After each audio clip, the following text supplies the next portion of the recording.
26 avril 1248, le jour où Saint Louis inaugure la Sainte-Chapelle. Par Frédéric Lévineau, journaliste au Point.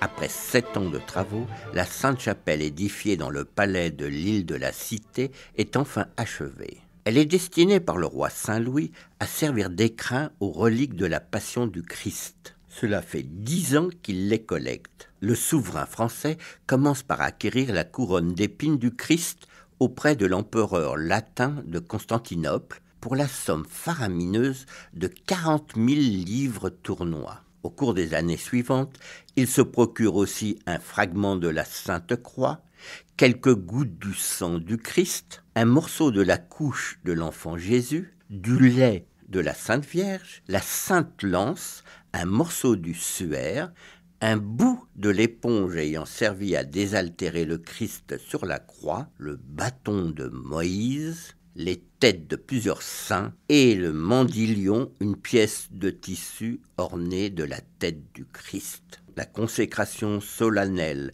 de la Sainte-Chapelle se déroule le 26 avril 1248. Louis IX a convié toute la fine aristocratie française, tous les ambassadeurs et tous les ordres religieux. La cérémonie se déroule dans la chapelle supérieure sous l'autorité du cardinal Eudes de Châteauroux, légat du pape.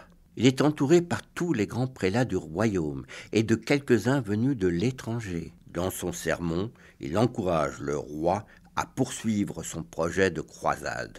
Une deuxième consécration se déroule simultanément dans la chapelle inférieure menée par l'archevêque de Bourges. En effet, l'architecte de la Sainte-Chapelle, dont l'identité fait encore sujet de supputation, a prévu d'édifier 2 chapelles l'une sur l'autre. La supérieure est destinée au roi et à ses proches, et l'inférieure au commun des mortels. Élancée, percée de nombreuses fenêtres pour que la lumière entre à flot, la Sainte-Chapelle est le joyau de l'art gothique. C'est aussi le premier édifice à être ceinturé par un chaînage métallique pour renforcer les murs.